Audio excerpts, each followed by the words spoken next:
আসসালামু আলাইকুম। সকলকে আমন্ত্রণ আনন্দ টিভি সংবাদে। আপনাদের সঙ্গে আছে আমি সুমাইয়া আজাদ। আগামী জাতীয় নির্বাচনে সবাই আওয়ামী লীগের নৌকায় উঠতে চাইবে, কিন্তু ত্যাগী নেতা ছাড়া আওয়ামী লীগের নৌকায় কাউকে প্রয়োজন নেই বলে জানিয়েছেন তথ্য সম্প্রসারণ মন্ত্রী ডক্টর হাসান মাহমুদ। রবিবার দুপুরে গাইবান্ধা জেলা আওয়ামী লীগের বর্ধিত সভায় যোগদানের আগে শহরের সার্কিট হাউসে উপস্থিত নেতাকর্মীদের উদ্দেশ্যে তিনি কথা বলেন।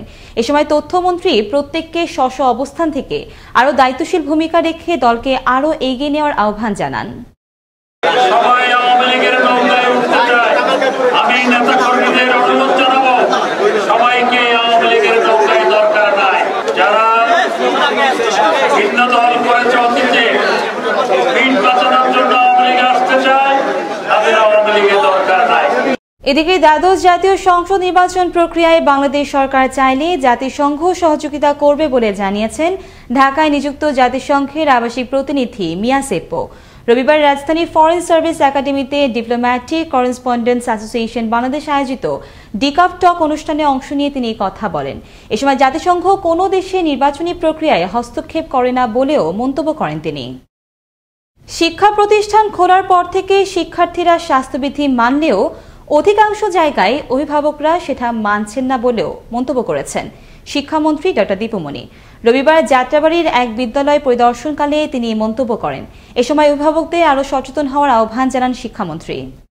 কোনো জায়গায় কোনো সংক্রমণ ছড়াবার আশঙ্কা এখন পর্যন্ত মনে হয়নি, কিন্তু আমাদের খুব সচেতন থাকতে হবে। আমি আশা করব অভিভাবকরা আরেকটু সচেতন হবেন, বিশেষ করে মায়েরা যারা সন্তানদেরকে স্কুলে পৌঁছে দিয়ে বাইরে বসে থাকেন।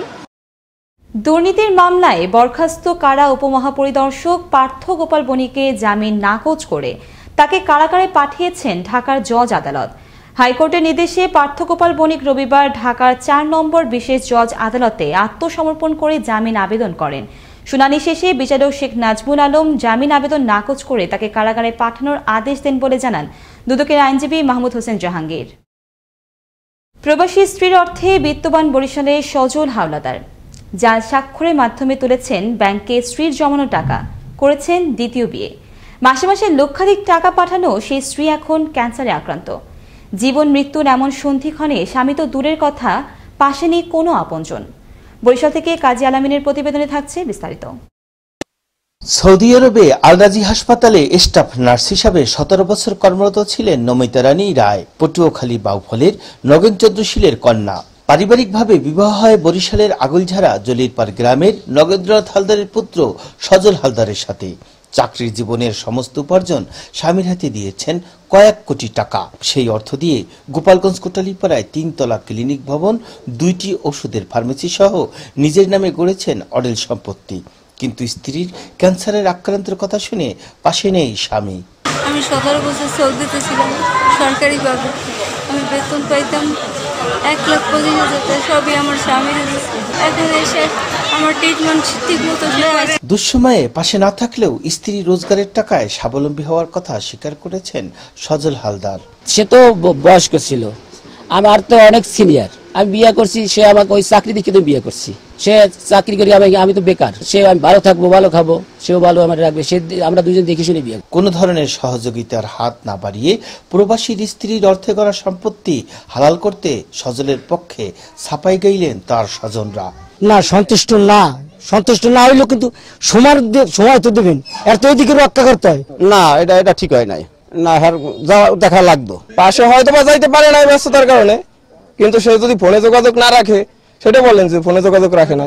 এমন অমানবিক পরিস্থিতিতে বাবার বিরুদ্ধে থানায় লিখিত অভিযোগ করেছে তার একমাত্র কন্যা তমা হালদার। আমার মায়ের অ্যাকাউন্টে যে অবশিষ্ট টাকা ছিল সেটাও আমার বাবা জাল স্বাক্ষর দিয়ে নিয়ে গেছে। তো এখন আমার মার কোনো চিকিৎসা হইতেছে না। তো আমার মার চিকিৎসার জন্য আমি সুষ্ঠু বিচার দাবি করতেছি। সেক্ষেত্রে তদন্ত সাপেক্ষে ব্যবস্থা নেওয়ার আশ্বাস দিয়েছেন আগলঝাড়া থানা পুলিশ। তার মার চিকিৎসার জন্য টাকা পয়সা চাইলে তিনি তা দিতে অস্বীকার করেন এবং তাদেরকে বিভিন্ন ধরনের ভয়ভীতি হুমকি দেন। এই ধরনের অভিযোগ তিনি লিখিত অভিযোগ দায়ের করেছেন, যার পরবর্তীতে আমরা তদন্ত সাপেক্ষে এর আইনগত ব্যবস্থা গ্রহণ করব। প্রবাসীর স্ত্রীর রোজগারের অর্থ দিয়ে স্বাবলম্বী হয়েছে স্বামী, আর সেই স্ত্রীর ক্যান্সার হওয়ার কথা শুনে দ্বিতীয় বিবাহ করেছে স্বামী সজল হালদার। সুষ্ঠু বিচারের পাশাপাশি সুচিকিৎসা নিশ্চিত সহ স্থাবর অস্থাবর সম্পত্তি একমাত্র কন্যা সন্তানের কাছে হস্তান্তর করার দাবি জানিয়েছেন ভুক্তভোগী ও তার পরিবার। কাজী আলামিন, আনন্দ টিভি, কোটালীপাড়া, গোপালগঞ্জ। প্রতারণা, অর্থ আত্মসাৎ এবং ভয়ভীতি প্রদর্শনের অভিযোগে ই কমার্স প্রতিষ্ঠান ইভ্যালির সিইও রাসেল ও তার স্ত্রী শামিমা নাসরিনের নামে আরেকটি মামলায় দায়ের করেছেন কামরুল ইসলাম নামের এক ভুক্তভোগী। এই মামলায় রাসেল ও তার স্ত্রী সহ ইভ্যালির 10-20 জন কর্মকর্তাকে আসামি করা হয়। রবিবার দুপুরে ধানমন্ডি থানার ভারপ্রাপ্ত কর্মকর্তা আকরাম আলী মিয়া এই তথ্য নিশ্চিত করেন। শনিবার চট্টগ্রামে লোহাগাড়ায় কক্সবাজার মুখ্য একটি বাস নিয়ন্ত্রণ হারিয়ে 35 জন যাত্রী নিয়ে খাদে পড়ে যায়। খবর পেয়ে আটকে পড়া বাসের হেলপারকে উদ্ধার করে ফায়ার সার্ভিস কর্মীরা। তবে এর আগে যাত্রীরা বাস থেকে বের হতে সক্ষম হন। দুর্ঘটনা কবলিত বাসটি থানা হেফাজতে রয়েছে বলে জানান দোহাজারী হাইওয়ে থানার ভারপ্রাপ্ত কর্মকর্তা আব্দুর রব। প্রধানমন্ত্রী ঘোষিত শতভাগ বিদ্যুতায়ন প্রকল্প বাস্তবায়নে নোয়াখালীর হাতিয়া ও নিঝুম দ্বীপে উদ্বোধন করা হল বিদ্যুতায়ন প্রকল্প লাইন স্থাপনের কাজ। শনিবার দুপুরে প্রকল্প পরিচালক ফারুক আহমেদের তত্ত্বাবধানে এর উদ্বোধন করেন হাতিয়া উপজেলা আওয়ামী লীগ সভাপতি মোহাম্মদ আলী। এ সময় উপজেলা আওয়ামী লীগের সাধারণ সম্পাদক মহিউদ্দিন সহ স্থানীয় জনপ্রতিনিধিরা উপস্থিত ছিলেন। পথে বসবাস, পথে বসতবাড়ি আর পথে বেড়ে ওঠা এমনই এক নারীকে এলাকাবাসীর সহযোগিতায় নিজ খরচে বিবাহ বন্ধনে আবদ্ধ করালেন ঢাকা উত্তর সিটি কর্পোরেশনের 19 নম্বর ওয়ার্ড কাউন্সিলর মফিজুর রহমান। শনিবার রাতে রাজধানী বনানীর কাঁচা বাজার প্রাঙ্গণে জমকালো অনুষ্ঠানের মধ্য দিয়ে এই বিবাহ অনুষ্ঠান সম্পন্ন হয়। এ সময় সমাজে ছিন্নমূল মানুষের পাশে বিত্তশালীদের এগিয়ে আসার আহ্বান জানান তিনি। আজকে পথকলির একটি মেয়েকে ফুটপথের একটা ব্যবসায়ীর সাথে আমরা যে ইসলামিক শরীয়ত মোতাবেক এবং সর্বশ্রেণীর মানুষের সহযোগিতা বিবাহ বন্ধনে আবদ্ধ করতে পারছে, সেজন্য আল্লাহ রসুলের কাছে আমি শুকরিয়া আদায় করি।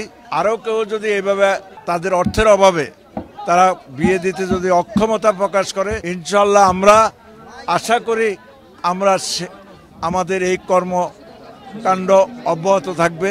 2-4 মাস বা বছর খানেক সাজা মাথায় নিয়ে বছরের পর বছর পালিয়ে না থেকে আত্মসমর্পণ করার আহ্বান জানিয়েছেন ময়মনসিংহ কোতোয়ালি মডেল থানার ভারপ্রাপ্ত কর্মকর্তা শাহ কামাল আকন্দ। শনিবার বিকেলে নগরীর শিকারীকান্দা খামার বাজারে বিট পুলিশিং এর উঠান বৈঠকের বক্তব্যে তিনি কথা বলেন। এ সময় স্থানীয় ওয়ার্ড কাউন্সিলর শফিকুল ইসলাম এবং অতিরিক্ত পুলিশ সুপার আলাউদ্দিন সহ আরো অনেকে উপস্থিত ছিলেন। গেল রাতে পাবনার বেড়ার পুরান ভারেঙ্গা ইউনিয়ন পরিষদ চেয়ারম্যান বীর মুক্তিযোদ্ধা এম রফিকুল্লাহর বাড়ি লক্ষ্য করে গুলিবর্ষণ ও হাতবোমা নিক্ষেপ করে অজ্ঞাত দুর্বৃত্তরা। এই ঘটনার প্রতিবাদে চেয়ারম্যানের সমর্থকরা রোববার সকাল থেকে দুপুর পর্যন্ত ঢাকা পাবনা মহাসড়কের কাশীনাথপুর মোড়ে সড়ক অবরোধ করে বিক্ষোভ ও মানববন্ধন কর্মসূচি পালন করলে ব্যাপক যানজটের সৃষ্টি হয়। পরে পুলিশ এসে পরিস্থিতি নিয়ন্ত্রণে আনে। করোনা, বন্যা ও নদী ভাঙনে বিপর্যস্ত মানুষের বিনোদনের জন্য টাঙ্গাইলের নাগরপুরে অনুষ্ঠিত হল গ্রাম বাংলার ঐতিহ্যবাহী নৌকা বাইচ প্রতিযোগিতা। শনিবার বিকেলে উপজেলার ভারডা ইউনিয়ন আওয়ামী লীগের উদ্যোগে ধলেশ্বর নদীতে দিনব্যাপী এই প্রতিযোগিতা অনুষ্ঠিত হয়। এ সময় প্রতিযোগিতায় অংশ নেওয়া নৌকার মাঝিমালাদের হৈহুল্লোড় ও দর্শনার্থীদের পদচারণায় মুখরিত হয়ে ওঠে নদীর দুই পার। প্রতিযোগিতা শেষে বিজয়ীদের মাঝে পুরস্কার প্রদান করেন আমন্ত্রিত অতিথিরা। বগুড়ার গাবতলীর তরণীহাটের ইসামতি নদীতে অনুষ্ঠিত হল গ্রাম বাংলার ঐতিহ্যবাহী নৌকা বাইচ প্রতিযোগিতা। শনিবার সকাল 10টা থেকে সন্ধ্যা 6টা পর্যন্ত চলা এই প্রতিযোগিতায় অংশ নেন জেলার বিভিন্ন স্থান থেকে আসা 16টি নৌকা। প্রতিযোগিতায় প্রথম অতিথি হিসেবে উপস্থিত ছিলেন জেলা আওয়ামী লীগের সাধারণ সম্পাদক রাকিবুল হাসান সহ জেলা উপজেলা পর্যায়ের আওয়ামী লীগের পদস্থ নেতৃবৃন্দ। ময়মনসিংহের হালুয়াঘাটের বাচ্চু মিয়া, যিনি গৌরী রানী সরকার নামে সনাতন ধর্মের 3 সন্তানের এক জননীকে প্রেমের ফাঁদে ফেলে বিয়ে করেন। পরিবর্তিত নাম রাখেন পিঙ্কি আক্তার। 5 মাসের সংসার থেকে আবার বিবাহ বিচ্ছেদ করেন বাচ্চু মিয়া। এক্ষেত্রে বেছে নেন কোর্ট ম্যারেজ। এদিকে সংশ্লিষ্টরা বলছেন বিয়ের ক্ষেত্রে কোর্ট ম্যারেজে নেই কোনো প্রকার ভিত্তি। এতে বিপাকে গৌরী রানী। ময়মনসিংহ থেকে ওমর ফারুক সুমনের প্রতিবেদনে থাকছে বিস্তারিত। ময়মনসিংহের হালুয়াঘাট উপজেলার সংরা গ্রামে 3 সন্তানের জননী গৌরী রানী সরকার 2 মেয়ে 1 ছেলে সন্তান থাকার পরেও প্রেমের ফাঁদে ফেলেন একই গ্রামের বাচ্চু মিয়া নামের এক প্রতারক। চলতি বছরের 13 এপ্রিল ময়মনসিংহ নোটারি পাবলিক আদালতে নিয়ে গৌরী রানী দাস থেকে নাম পরিবর্তন করে নতুন নাম দেন পিঙ্কি আক্তার। কোনো প্রকার নিকা রেজিস্টার ছাড়াই তৈরি করেন ভুয়া বিয়ের দলিল। মিথ্যে নাটক সাজিয়ে স্বামী স্ত্রী পরিচয় দিয়ে ভাড়া বাসায় 5 মাস থাকার পর আরেকটি নোটারি কাগজের মাধ্যমে তালাক দিয়ে কেটে পড়েন বাচ্চু মিয়া। মিথ্যা আশ্রয় দিয়ে আমার হিন্দু থেকে মুসলমান ধর্মে তুললা। এই এতদিনে আশায় দিয়া আমার শারীরিকভাবে অবস্থায় আর কি ব্যবহার করলো। তারা কোর্ট ম্যারেজ করে আছে, কোর্ট ম্যারেজ করে কোর্ট ম্যারেজ করে আমার কাছে ভাড়া নিছে। ভাড়া নেওয়ার পরে সে হিন্দু হইল মুসলমান, পরে আমি কাছে এটা হইতো না, একটা মুন্সি দেয়া তারা কন্যা সে আলো। এ অবস্থায় ছেলে সন্তান নিয়ে বিপাকে ধর্মান্তিক পিঙ্কি আক্তার। 2 কুল হারিয়ে শোনালেন এই নারী তার ভাগ্য দুর্দশার কথা। আমার তো মনে করেন বলছে যে 3টা বাচ্চা সহ করে সে গোছা নিব, 2 মেয়ের বিয়ের আগ পর্যন্ত মানে দায়িত্ব পালন করব, এই সব আশা দিছে। তারপরে মনে করেন যে আজকে যে এই কাগজটা যে পাইলাম হাতে, কাগজটা পাওয়ার পরে তো আমার মানে মনে হইতেছে যে আমার জীবনটা আত্মহত্যা করে দিই। এদিকে নোটারি পাবলিকের বিয়ের আইনগত কোনো বৈধতা নেই বলে জানান এই নিকা রেজিস্ট্রার। এই নোটারি পাবলিকের কোনো মূল্য নাই, যতক্ষণ পর্যন্ত কাজী অফিসে রেজিস্ট্রিভুক্ত না হইব ততক্ষণ পর্যন্ত এই বিবাহ সর্বাদতে অগ্রাহ্য বলে বিবেচিত হইবে। মিথ্যে প্রলোভনে পড়ে পিঙ্কি আক্তারের মতো অনেক নারী হয়েছেন সর্বশান্ত। অনিশ্চিত ভবিষ্যতের দিকে অপেক্ষমান রয়েছে যাদের ঠিকানা। তাই দ্রুত প্রতারক বাচ্চু মিয়ার বিরুদ্ধে আইনগত ব্যবস্থা গ্রহণ করবে কর্তৃপক্ষ, এমনটাই দাবি ভুক্তভোগী এই নারীর। নয়নমণি, আনন্দ টিভি, ন্যাশনাল ডেস্ক।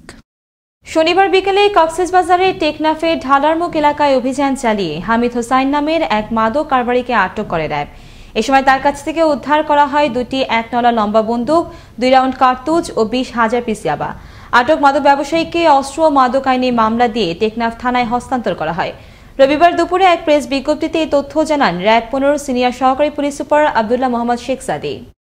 এবার আবহাওয়ার সংবাদ।